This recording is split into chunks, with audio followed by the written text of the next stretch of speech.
who is being championed or who is being paid attention to is not a good role model and is not sustainable going forward.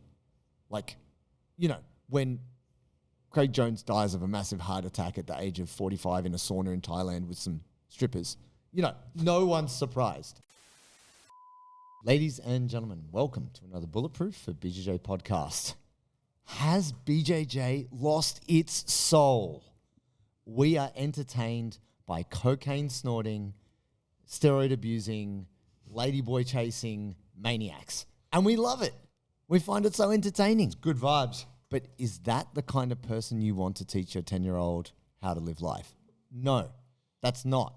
So even though we find Craig Jones, Mr. Craig Jones, possibly the most entertaining man in jiu-jitsu. A breath of fresh air.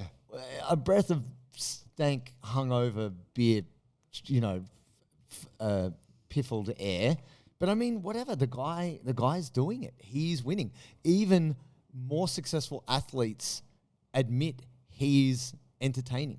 They find him entertaining. Yeah, they all. You see all the other athletes comment on his stuff, and Even yeah, Carly. yeah, like he's excellent, right? I think he's great for the sport. And this is not a smear campaign on him. No. This is not a takedown piece. But this so this is the paradox, isn't it? The competing things like, breath of fresh air, bringing some humor, some entertainment, some good vibes. Sure. But then you start to feel like a bit of a traditionalist because you're like, man, you're talking about doing steroids publicly and snorting cocaine. It's like, there's kids watching that shit. Yeah, they're idolizing you. And there is young kids. There's photos of kids doing the nose beers. Well, there was that kid. It was a Flow grappling reel or something. Yeah. That kid was like, after Craig won, and that kid was like, Craig, nose beers after. Yeah. And someone who commented on it, like, that's my son. He's a huge Craig fan. He's 10 years old. And I was like, man, I would not want my kid talking about doing lines. That's not cool. And at least wait till you're 13 years old before we're doing that shit. I think the thing is this. It's difficult because what we admire and what we're entertained by, like, for example, the ADCC, those guys aren't tested. The biggest, baddest monsters in the world are all on heaps of steroids. Do we want to encourage young people to be on steroids? No. We don't encourage anyone to be on steroids. But when you look at who's being successful, like, that's my hero, that's who I want to be like, that looks like that's the model, right? Or that's the role model. Now, it's almost like gangster rappers. Like, many gangster rappers will say, oh, I'm an entertainer. I'm not a role model. I'm not here to tell you how to live your life. I'm just living my best life. Because they're just doing whatever they can. You know, they didn't have good education. They didn't have good upbringing. They're just trying to do their thing. And they get paid well to do that. Well, they used to be in the 90s. Now streaming the whole game up. But the thing is this. Are you going to leave your young child in the care of a babysitter who does cocaine, steroids, and hangs out with prostitutes? Or are you going to leave your young child around, say, like a grandma who's going to cook them food and look after them and teach them some values and tell them not to burn their hand and send them to bed on time? Put them to bed on time, because that's actually what we need. Like, what you want and what's sensational is very different to what you need. But at the moment, what's making jiu-jitsu popular, or what is popular in jiu-jitsu, is this sensational stuff which is not good for the soul. I can taste the hatred that's going to come in on the comments on this already. Bring it. It's going to be the same people that hated when you were talking, when you were like not smoking weed, and they were like just weed advocates that were like, oh, thanks, Dad. Like, yeah, I'm Captain Dad. I'm the voice of reason. I'm here to be that guy. I'm here to be boring. I'm here to be Dr. Unsexy, because why? You're going to pay for it later. When you're 50 years old with a weed habit and your liver doesn't work because you abuse steroids and you're still trying to kick your binge drinking on the weekends, what, you want your kids to see that? No, you just haven't updated what you need to do. And we are in our infancy in jiu-jitsu that we're kind of like 16 years old, like, oh, this is cool, this is popular, this is getting the likes. But if jiu-jitsu kind of continues on in this path and we don't have a GSP, or we don't have like a Rose Namajunas, we don't have like a humble, well-meaning champion, it's going to be, I think, difficult. I think it's unsustainable. to see the future of jiu-jitsu grow under just whatever's cool and whatever's hot, right? Yeah, I mean, my impression is that Craig, like, we're not going to see another Craig for a long time, I would think. I think we'll see other Craigs, maybe not the same. Yeah, we'll see people maybe have a crack, but in the same way of the Conor McGregor thing, right? We've seen people attempt, but you're like, no, he was like a meteor in that way. And I think you're seeing other people come through in different ways. yeah, but I think that he has come. He's such a unique character because like he's bringing this Aussie thing, which to us is like normal. It's just a larrikin. He's just a guy. Yeah, he's just having a laugh. But like to the world audience, they're like, what the fuck is this guy? This dude is hilarious. I don't even know what he just said. You know, like that's the funniest shit ever, right? Yeah. And he's also got great jiu-jitsu. So it's this unique, and it's a certain time where jiu-jitsu is now coming out of this like traditionalist kind of heritage, right? This old school thing. Sure. And so now it's like stepping up the new game and whatever.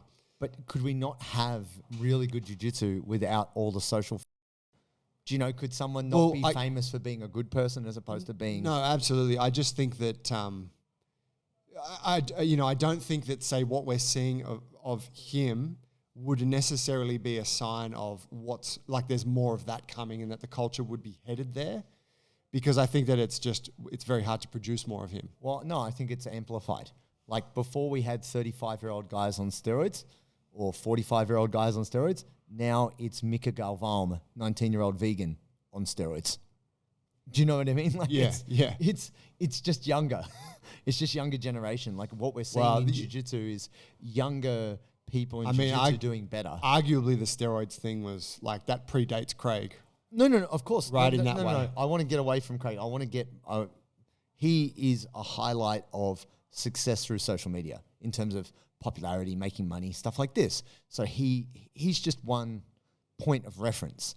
But what I'm saying is in this age of social media where what is sensational and what gets shown more is like attitude and big characters and drama, you know, which has come from the world of entertainment, which is not the world of martial arts. Yeah. But because jiu-jitsu is trying to get into this space and make more money and be entertaining, my question is this: is it possible for jiu-jitsu to come up with an alternative, which is somebody who is not horribly boring, is really good at jiu-jitsu, but is also like clean? Like, I mean, so Roberto Jimenez, he's like a really interesting guy, right? The natural.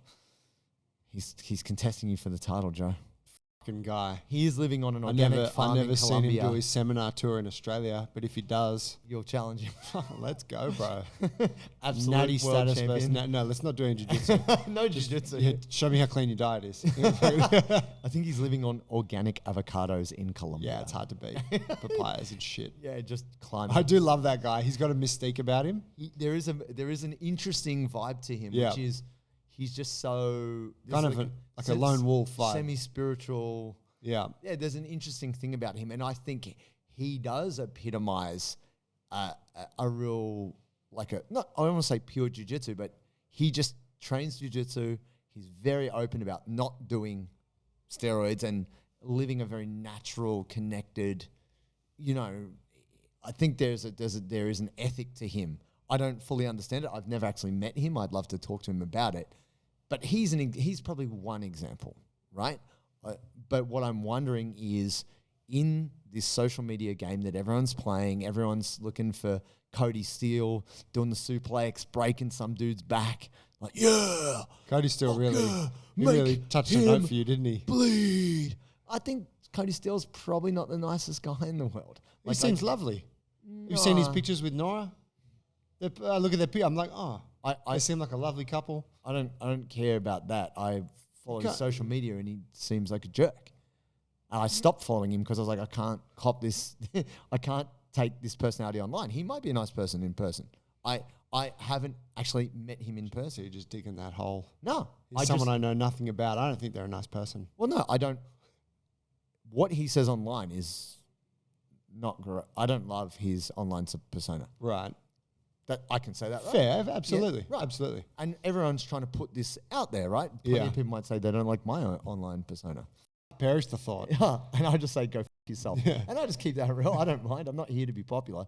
just here to bring the truth sometimes. This episode is brought to you by Parry Athletics, the exclusive apparel sponsor of the Bulletproof for BJJ podcast. We've been working with these guys for quite some time now. We absolutely love the company. We love their gear, both for training and also just looking slick off the mats. They got excellent no-gi wears, shorts, t-shirts, all that cool stuff. If you want to get yourself into some Parry clothes or you want to rock the Bulletproof for BJJ exclusive merch, you got to go through Parry. Go to parryathletics.com and use the code Bulletproof20 to get 20% off your order. They ship internationally. So I tell you an interesting thing, and it's talking about Craig again, but this thing about cocaine, right? Which here, like in Australia and in America, is like the elite drug. Sure. It's like very expensive. If you got money and you got class, whatever, cocaine's the drug you're Not doing. even class. It's just expensive. But this is the kind of status that's tied to it. Yeah. Very fascinating though, and I don't know if you encountered this, but in Brazil, cocaine is really looked down upon. Of course. It's disgusting. It's what junkies use. Sure. It's what we thought of heroin in the 90s. Sure. And what we now think of like meth. You're yeah. like, that is street people. What are you doing? Yeah, like that is fun. And also, and I picked this up in South America generally, that like it's got a really horrible reputation because you go to a country like Colombia, you can see communities that have actually been destroyed by it because of these drug wars, right? There is blood in that powder. Yeah, and you only got to read a little bit about it to realize, whoa, like you buying a bag is actually, it's part of this People chain. died. People of died. horrible violence, right? Yeah. And manipulation and whatever. It's I will never know because I'm not a like a Brazilian native, but it would be interesting to know how the non-English speaking side of the jiu-jitsu community perception. Yeah, how they view that whole thing, if they're even viewing it, or are they like, oh, this is, or are they like, oh, this is funny, I think this guy's hilarious. No, I think Craig's done whatever he can to upset the Brazilian community because he knows that's not what he represents. It's true. He's done deliberately offensive stuff towards the IBJJF, towards people who train in the gi. He mocks Brazil's role in jiu-jitsu. In the same way, Keenan's very interesting because he's trying to really advocate for this idea of American jiu-jitsu, and that upsets a lot of people too, right? And Keenan is a very kind of boring, nerdy guy, but he's smart. He knows what he's about. He has done very well to market his gym, right? So I don't really love listening to Keenan talk. I find that he can be really in his own bag, loves himself too much, and just wants to hear himself talk. But he's smart and he has insights. So sometimes there's some gems in there. And he's done very well. Legion Jiu-Jitsu is doing exceptionally well. And it's pretty hard to argue with him on the American Jiu-Jitsu thing because he's done his research. Sonny Brown had a pretty good retort on that. Oh, please. Sonny Brown posted some clips from Australian newspapers showing Australian Jiu-Jitsu mentions that predate Keenan's American Jiu-Jitsu references. And he's like, so shouldn't it be Australian Jiu-Jitsu? Maybe. Yeah, it's from like the 1915 or some shit. Yeah. It's wild. Or maybe, yeah. Japanese people have been immigrating around the world for a long time to extend the influence for them, things to grow. But no, we taught it to them. What? No, so then coming back to the topic here, I think there was a shift, and I don't know the exact time period, but it was around the Conor McGregor ascendancy, but it was also Ronda Rousey, right? There was a point in time when Dana White said, women's MMA, no, I will not have that. You can find those clips. He just thought it was a disgusting idea. Until you found the juggernaut moneymaker, which they built up, which was Ronda Rousey. And Ronda Rousey, in my opinion, someone who's come from a judo background, and judo is all about respect and bowing and all these things, showed the most blatant disrespect to opponents, didn't shake their hands, was just a quit basically. Such a bitch. Great to watch. No, I don't even think so. But I love watching a rip through competitors. Never on that bandwagon. Loved seeing her get completely smashed. I love that too. Yeah. That was great. Holly Holm. It's all part of, it was so good, right? Yeah. But here's the thing, right? This is a personal bias aside. I'm just looking at trends within popularity of martial arts. You see the ascendancy of the douchebag. Conor McGregor is the smack talking man, and you've got Ronda also being a smack talker. It's WWE-esque level promotion. Wait, did Ronda talk smack? Yeah. Yeah, okay. Yeah, she would talk smack. Obviously wasn't in rhyming couplets. It wasn't the Muhammad Ali-esque. Yeah. You know, it wasn't calling her shots. But it was just like disrespectful. And bringing drama, because that's what sells fights, right? Yeah. So what we saw less of is GSP went out the game.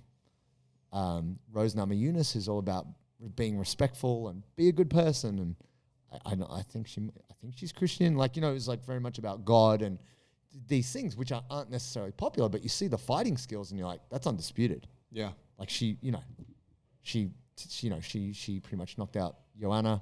She knocked down and TKO'd Weili Zhang, I think, in the second round. Head kick KO Weili. Yeah. So you're like, wow, amazing, right? Yeah. Like, yeah. And she is a very the whole marketing thing doesn't have any bearing on their abilities as a fighter. Yes. And so we can see what gets popular on social media. Like, our podcast doesn't rate next to ex-porn stars talking about, you know, their gangbang or how many dicks they sucked, right? They're getting millions of views. I'll talk about sucking dicks if it'll get you guys to click on this shit. But no, I think that's the thing, that what is popular and what gets attention isn't necessarily what is good for us. This is what I'm trying to get back to. And that really we do jiu-jitsu because it's good for us. We're not getting into jiu-jitsu because it's a rockstar lifestyle and everyone's doing steroid and cocaine. That's not what you came for. Even though obviously never trained at 10th planet. It's entertaining, right? And you know, there is some people out there living that rockstar lifestyle. Like, I think about there's a bit more of it now, but I mean, I was going to say, like, what about BTM? But you're like, no, like, there's all these guys who are like hardcore athletes, and then there's Craig, who's like hardcore athlete, also tears it up on the dance floor. Yeah. But I think what you don't see about these guys is their life's pretty boring. They train, they eat, life. Take their steroids, go to sleep, get up and do it all again. Yeah. They're not out there living the rockstar lifestyle. And Craig has chosen to do that because it is entertaining. And that's how he's being more influential, through being entertaining. But what is his influence? This is the question. I'm not trying to... I'm saying I know that in human behavior, what we need and what we want are two different things. We want the sensational thing. We want that, oh, that looks cool. Oh, that's hot. But as much as you could idealize a man or a woman for being really hot. Oh, they got abs. Oh, they got tits. Oh, they're so hot. And then you find out that they're a real scammy, low down, traitorous, terrible person. You go, oh, I don't know if I want to actually, as much as they seem desirable on all these kind of primal levels, you wouldn't want them as your friend. You wouldn't want them as your... Just hit it once and then get the out. Hit it and quit it. But why am I saying this? Because I'm not sure if I'm seeing the emergence of great role models in jiu-jitsu who are still funny. Right. Or setting the example and leading the way, you know what I mean? Like, most people who are setting a good example have the worst social media ever. Yeah, I mean, it potentially opens up a whole nother topic here, but I do think that where jiu-jitsu is dropping the ball right now is that the people at the top of the game are not good at being influencers. No. They're just good at jiu-jitsu. And we are seeing a few, right? Fionn Davies is one. Sure, she's funny. Adele Fonoret, great, like she's starting, you can see she's starting to like show a bit of humor and a bit of like character with that. Yeah. And so, and there's a bunch, right? Could go on about it, but there's this like lack of influencers in jiu-jitsu. So when you get someone that's like, actually, I'm just going to influence hard. You get a Craig Jones. They've got this captive audience that are like starved for like a bit of fun shit to watch. Like I don't need another entry to the Ashi Garami. Yeah, I've already got 45 that I don't know how to use. But show me some clip of you with ladyboys in Thailand. That's my man. Let's go. And so I think that there is hopefully, I'm being optimistic, but I'm hoping there is a rise in this like jiu-jitsu creators who are putting cool shit out there and starting to become people of influence, not just for their athletic exploits. I've had that situation a couple of times recently where I've come to training with some water, but I haven't had any electrolytes, and I've finished training and I've had to go to a convenience shop and buy myself some kind of sports drink, usually a Gatorade. Cost me like $7. It's small and it really doesn't contain that much of the good stuff that I'm looking for, which are the electrolytes. Sodi, on the other hand, is my partner when it comes to hydration, and I'd simply just run out of it. And it sucks because I got to go buy expensive stuff that doesn't do anywhere near as good a job. I'm super stoked that we've been restocked with the Sodi, and now I can be properly hydrated when I train jiu-jitsu. This has always been an underexplored aspect of my training, and I'm so stoked that we now have these guys in place to support us and also the listeners of the show. So if you want to be hydrated on the mats so that you can perform at your best and have the best mental clarity while training, get yourself some Sodi. Go to sodi.com.au. That's SODII.com.au. Get yourself some delicious hydration salts and use the code bulletproof15 for 15% off. Go to sodi.com.au. Get yourself hydrated. It seems that, I think jiu-jitsu is a really good example of, the older brother. He's, shout out Chewy. I know he's watching. Not really. But anyway, he's a lovely guy, Nick Alvin. Yeah, we met him at last 80. I met him at last 80. Yeah. He's a big rig. He trains. You see him training a lot, but then sometimes he can be a little bit boring. Even though his advice is good, he's got a sense of humor, doesn't take himself too seriously. Maybe the Raspberry Ape, but a little bit boring in terms of how we can be a little bit boring too. Probably similar. Yeah, same shit, Probably right? Similar. Yeah. Well, I mean, a lot of what we're talking about is kind of dry at times. At times, yeah. You should eat 3 square meals and try to sleep 8 hours. It's okay. How dare you, Joey? Yeah, I want to hear Joey talking about sucking dicks again. Joey, tell us another story, right? All right, guys, one more. But I think you look at the Raspberry Ape. He is quite a humorous guy. If you dig down into it, even though you see him always doing strongman things, if you hear him interviewed, he's actually pretty deep philosophically, but he also doesn't take himself too seriously. Correct. He will joke around. Though I would say through his exclusive content, the stuff that he puts on Instagram, you don't really see it so much. It's more when the shell gets cracked in a podcast with someone else. We're an interview. Oh, this guy's pretty cool. Yeah. He is. I mean, not cool, but pretty funny. He's got some, I think he's cool in his own way. That's what I mean. Even looking at his content, I think he's cool. But he's into medieval history and all kinds of shit you never heard of. He's probably more on a cerebral, deeper level that maybe people are not tapping into, just because he knows that what gets him the most attention on Instagram is him swinging a 40-kilo sword or a shield or doing some weird chin-up, right? Would you say, though, I don't know, maybe with someone like him as an example, he's at the end of his sort of competitive career. Yeah. And so he's like, well, how do I stay in this game and stay a person of influence? So he's found, this my unique take on strength and that kind of thing. I'm gonna double down on that. Yeah, but I think he's not in a hurry to be popular. No, he's just very slowly accumulated it, and he's happy with that. It's true, but I do think that for those who are in that athletic piece, in the competition piece, it's very hard for them to see beyond that. Yeah. So they're here's me with the medals, here's me winning the competition, but here's a highlight from my last fight. Merengali needs coaching on how to talk. He needs to know how to not talk about how good he looks when he is the greatest of all time. I mean, it's entertaining though. No, it's. I'll read it for the cringe factor. No, Merengali is the worst. I couldn't keep. That's why I like it. No, you just relate. You're that's how I talk in the third person. Dog. Perfect, my guy. My guy. No, Nicholas. It's the worst. Because the thing is, he's a nice guy in person. I've met him in person. I trained with him way back in the day before he is of his now greatness. In person, he's actually pretty nice, right, to just chat to. But his social media persona is, he's great at jiu-jitsu. He's absolutely almost undigestible in the form, right? And so could it not be possible that someone could be really good at jiu-jitsu and then also, get, I guess... Yeah, do both. Take a beat to just be a little bit more entertaining or do something slightly different? Or is jiu-jitsu so hard that you can only be good at jiu-jitsu and have no other, things in your life, if that makes sense? Yeah, I mean, I think Absolutely. You have to acknowledge that when someone is putting all of that effort to be the best at a thing, that it leaves them very little bandwidth to try and be good at other things. For their stand-up comedy or yeah, that's right. Theatrical career. Yeah, so in that way, I think it's some athletes are blessed with naturally having that in them.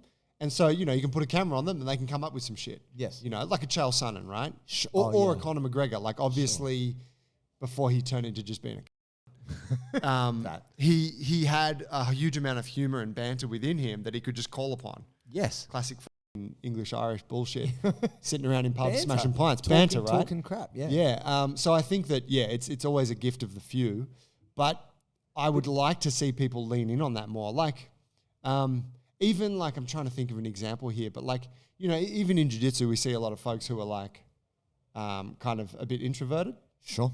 It would be, and you see some of them who are able to leverage that in a way that's humorous. Sure. Kind of talking about, like, kind of referencing that. I can't think of any specific examples. But for example, Mikey Musumeci more recently has started to make a little bit of fun of himself, right? Yep. Because he knows how nerdy he is. Yep. So when he's doing like the Darth Rigatoni and like he's joking around, he's making an effort to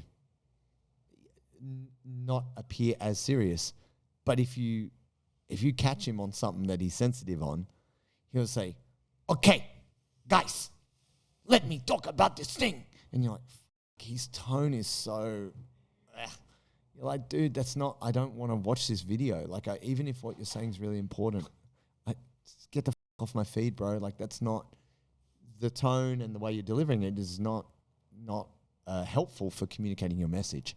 If he gets upset about something... I like it personally. I mean, I don't like to watch those videos, but I like what that tells me about Mikey. I'm like, good on you, Mikey. Like, I'm riled up and I'm going to get on and I'm going to say what I think's right. He cares, yeah. And I think that's the, like, if we're looking at the content piece, I'm like, I like that. That's you. It's honest.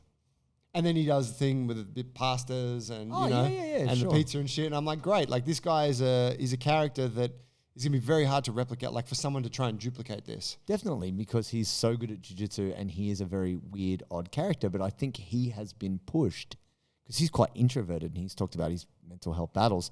I think the guys that won have said, dude, we're giving you lots of money. You're our champion. You need to get on social media. Build a profile. And I think it's that connection that has prompted so much of him doing this. And now he's more in the habit of it, right? Yeah. Whereas you're not seeing that as much from people who are maybe just working in the jiu-jitsu circles.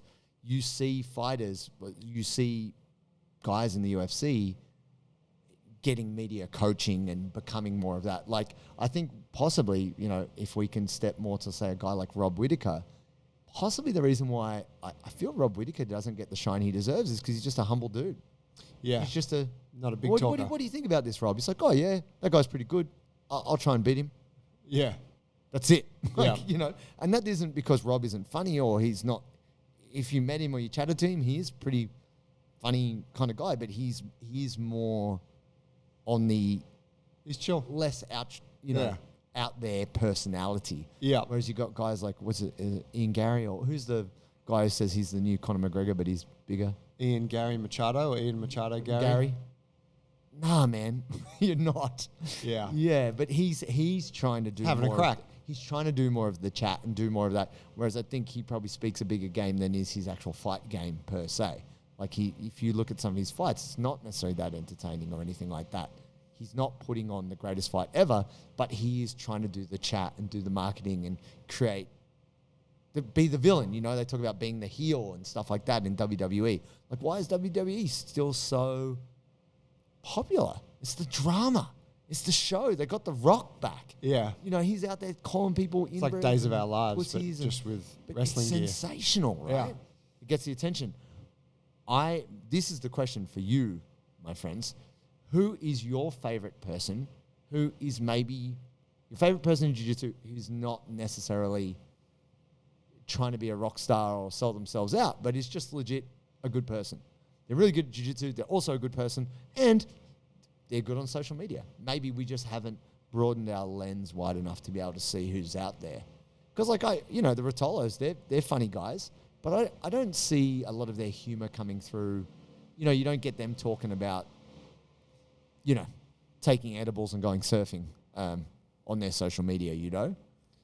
No, not so much. But they're funny guys. They're cool. They're cool humans. They're great at jiu-jitsu.